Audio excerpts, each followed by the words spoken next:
오늘부터 시작되는 고린도 후서는 고린도 전서에 이어 고린도 교회에 바울이 계속해서 보낸 편지의 내용입니다. 고린도 전서와 고린도 후서 사이의 시기는 대략 6개월 정도의 차이가 납니다. 편지를 보낸 그 간격이. 고린도 전서는 우리가 지난 계속 읽어서 새벽에 읽어서 아시겠지만 고린도 교회에 일어났던 여러 가지 그 문제들에 대해서 이 바울이 그 문제를 어떻게 해결해야 할지에 대해서 편지를 통해서 알려주는 내용입니다. 그런데 고린도 교회에 또 어떠한 문제들이 있었느냐? 그 안에는 바울의 사도성을 공격하는 사람들이 들어왔습니다. 팔레스타인 그곳에서 이렇게 들어온 다른 하나님의 복음을 전하고자 했던 다른 사람들이 바울의 사도성을 가지고 계속해서 공격하는 일들이 생겨나게 됩니다. 그래야 해서 이 바울이 고린도전서를 써서 보낸 이후에도 여전히 사도 바울에 대한 그 사도 바울이 전했던 복음에 대하여서 공격하는 일들이 그 고린도 교회는 여전히 있었던 것입니다. 그런데 바울이 고린도전서를 보낸 이후에 들었던 기쁜 소식 중에 하나는 그 고린도전서를 쓰기 전에 들었던 고린도전서에 나왔던 여러 가지 교회의 문제들이 조금씩 해결이 되고 있다라는 기쁜 소식을 듣게 됩니다. 그 기쁜 소식을 들으면서 고린도후서 오늘 1장에서는 그들이 그동안 겪었던 고난과 위로에 대해서 먼저 하나님이 어떤 마음으로 바라보시는지에 대해서 기록하고 있는 것이 우리가 읽었던 1장의 말씀입니다. 그래서 고린도후서 1장은 별명이 있습니다. 그것은 바로 위로장입니다. 위로. 이 고린도후서에는 고난이란 단어와 위로라는 단어가 계속해서 반복해서 나옵니다. 그런데 이 고난과 이 위로라는 이 단어를 반복해서 어떤 의미를 쓰느냐? 바로 고난은 있지만 그 가운데 반드시 하나님의 위로가 있다라는 것입니다. 고린도 교회가 그 전에 계속해서 여러 가지 신앙의 문제 때문에 고민하고 힘들었지만 그 모든 고난 가운데서 하나님의 위로가 반드시 있다라는 것을 이 고린도후서 1장을 통해서 바울은 먼저 기록하고 있는 것입니다. 이 위로는 그들에게만 머무는 것이 아니라 다른 사람을 세우고 또 공동체를 살리는 하나님의 통로가 된다는 것이 이 고린도후서를 통해서 바울이 그들에게 전하고자 하는 그 핵심적인 메시지인 것입니다. 특별히 오늘 이 1장의 내용은 크게 세 가지로 구분해서 제가 여러분들에게 말씀하려고 합니다. 첫 번째, 1절부터 11절까지의 내용은 바로 모든 위로의 하나님에 대해서 이야기하고 있다는 것입니다. 우리 3절과 4절의 말씀을 함께 읽도록 하겠습니다. 3절과 4절입니다. 찬송하리로다. 그는 우리 주 예수 그리스도의 하나님이시요 자비의 아버지시요 모든 위로의 하나님이시며 우리의 모든 환난 중에서 우리를 위로하사 우리로 하여금 하나님께 받는 위로로서 모든 환난 중에 있는 자들을 능히 위로하게 하시는 이시로다. 아멘. 바울은 복음을 전하면서 참 고난을 많이 당했던 사람이었습니다. 그런데 그 고난을 통해서 바울은 무엇을 깨달았느냐? 바로 하나님을 더욱 깊이 경험하게 되는 은혜를 경험하게 됩니다. 여러분, 사람들은 때로는 고난당하고 어려움당하는 사람들을 위로하려고 합니다. 하지만 그 말에는 한계가 있습니다.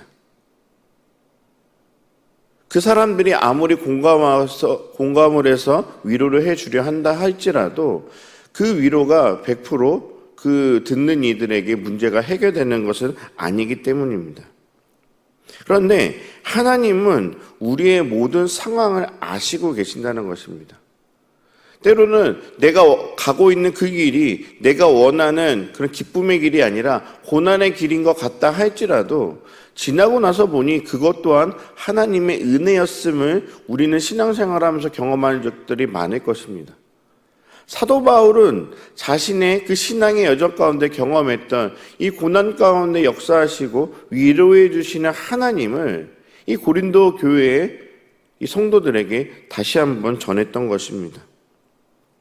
그분의 위로는, 하나님의 위로는 상황을 바꾸지 않아도 바로 우리의 마음을 살피시는 위로가 되기 때문입니다. 근데 4절에서 이렇게 이야기합니다. 그 받은 위로를 결국에는 모든 다른 이들에게 흘려보내라 라는 의미로서 4절을 바울이 기록하고 있습니다. 우리가 겪고 있는 이 아픔들, 어려움들, 또 고린도 교회의 성도들이 겪었던 이 고난과 환난은 결코 헛되지 않다라는 것입니다. 여러분, 우리가 고난이 있어야지만 다른 사람들을 이해할 수 있습니다.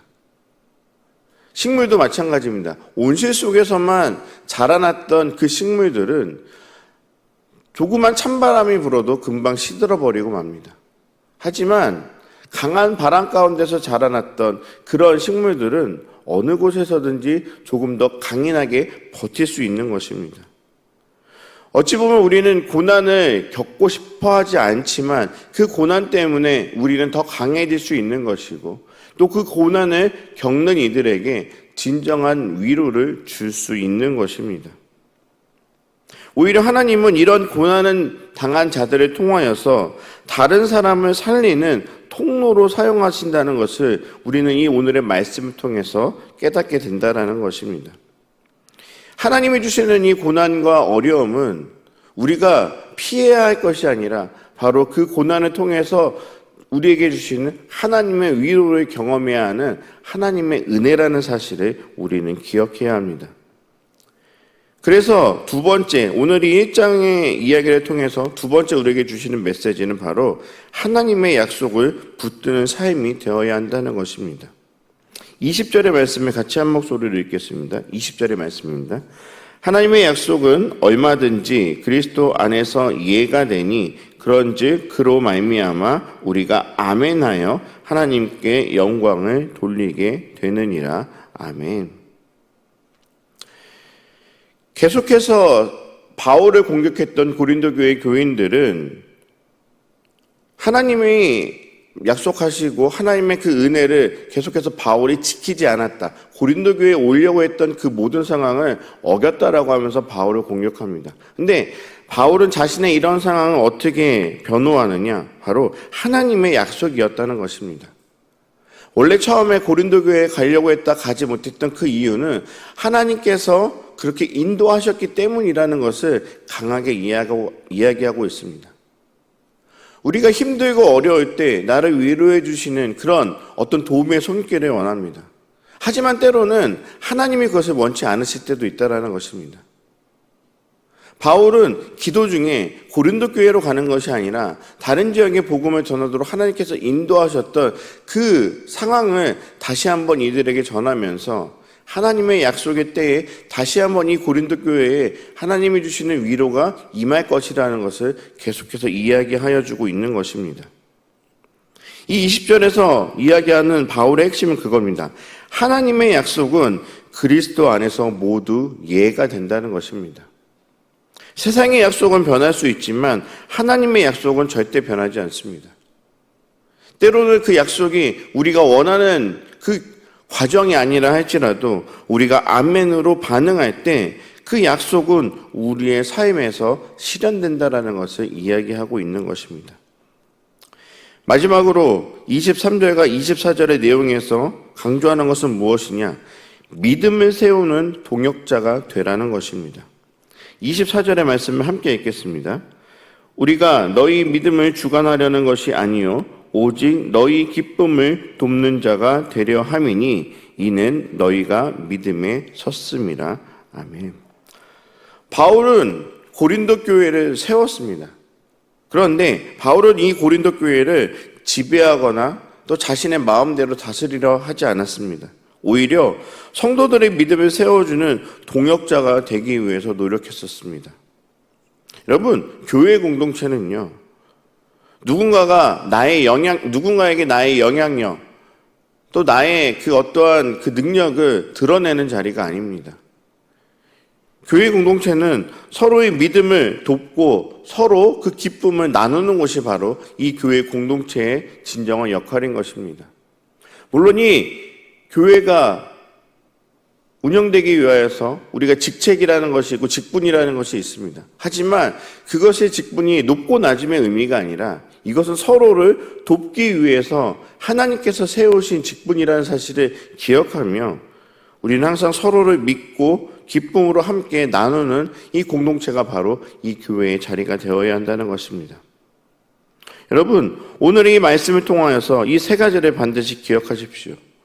우리의 모든 상황 가운데 하나님은 위로의 하나님으로 우리를 만나주십니다. 그리고 하나님의 약속을 붙드시는 여러분들이 되시길 바랍니다. 때로는 그것이 고난의 길로 인도하시는 그 모습인 것 같다 할지라도 하나님의 약속에 우리가 아멘으로 화답할 때 우리는 그 길이 하나님이 주시는 진정한 축복의 길이자 위로의 길이라는 사실을 기억하십시오.